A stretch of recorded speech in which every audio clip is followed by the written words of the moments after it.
안녕하세요. 박지영 변호사입니다. 오늘은 유언과 관련된 3가지 소송을 좀 소개할 텐데요. 사람들이 어떤 소송을 어떤 법원에 어떻게 제기해야 되는지 잘 모를 경우에 이 영상을 보시면 좀 도움이 될 것 같습니다.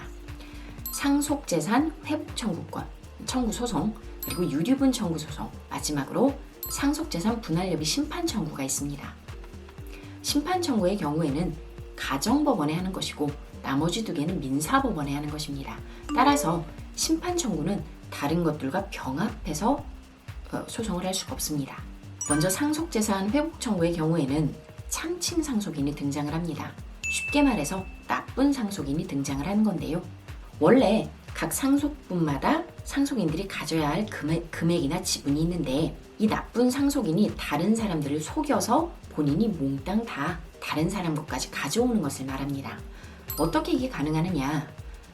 분할 협의서를 위조한다든가 상속재산의 등기 이전을 할 때에는 다른 상속인들의 인감도 모두 필요한데요. 해당 인감을 받을 때 목적을 속이는 것입니다. 다른 일로 받아서 이 상속재산을 모두 단독 명의로 등기를 하는 등 불법 행위가 개입을 해서 나쁜 상속인이 다른 상속인의 것들을 가져갈 때 이 소송을 하시는 것입니다. 제척기간이 있기 때문에 안날로부터 1년, 상속이 개시된 날로부터 10년 이내에 하셔야 합니다. 따라서 돌아가신 이후에는 원스톱 서비스를 활용해 재산이 뭐가 남아있는지 바로바로 확인을 해두시는 것이 좋습니다. 다음으로 유류분 청구 소송인데요.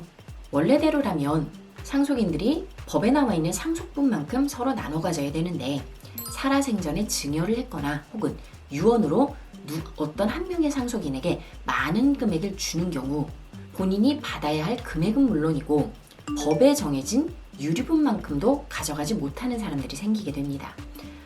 많은 경우 이 일로 질문을 하시는데요.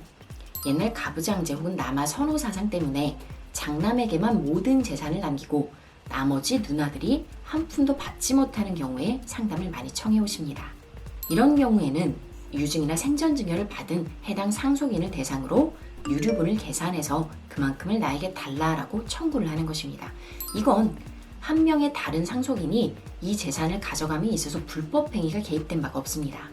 돌아가신 분의 유언이나 뜻에 따라서 그 금액을 받은 것이기 때문에 상속 회복이 아니고 유류분 청구 소송을 하셔야 합니다.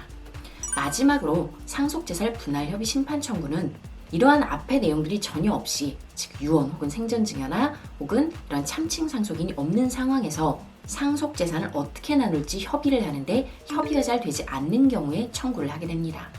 협의가 안 되면 법정 상속분대로 하면 되지 않습니까? 라고 하는데요. 이런 때 나는 기여분이 있다, 내가 부모님 모시고 살지 않았느냐를 주장하는 경우도 있고 유류분을 넘어서는 만큼은 받을 수가 있는데 내가 충분히 상속분을 받지 못했다라고 생각을 하는 경우에는 생전에 증여가 있거나 유증이 있더라도 유류분 청구 소송 대신에 상속재산 분할 협의 심판 청구를 하시는 것이 좋습니다. 왜냐하면 유류분은 아까 상속회복 청구와 같이 소멸시효 기간이 있는데요. 안날로부터 1년, 개시일로부터 10년 이내에 제기를 하셔야 합니다. 따라서 이 기간을 넘기는 분들이 워낙 많기 때문에 기간이 넘겼는데 금액에서 억울한 부분이 있다 하는 경우에는 분할협의 심판 청구를 하시면 됩니다. 이미 협의를 한 적이 있다라고 하더라도 상속인 중에 일부가 빠진 채 협의가 됐다거나 상속 재산 중요 부분의 전제에 대해서 착오를 한 채 협의를 했었다면 협의 자체를 취소해달라고 하면서 재협의를 하겠다라고 심판 청구를 하실 수도 있습니다. 이 심판 청구는 그러한 기간 제한이 없기 때문에 많이 활용하실 수 있을 것 같습니다. 때로는 유증 혹은 증여가 있고 그러고도 남은 재산이 있는 경우에 유류분 청구 소송하고 이 심판 청구를 동시에 하거나 둘 중에 하나를 해야 되는 경우들이 있는데요. 이런 경우는 사안마다 다르기 때문에 연락 주시면 상담해 드리도록 하겠습니다. 추가 문의 사항은 연락 주십시오. 감사합니다.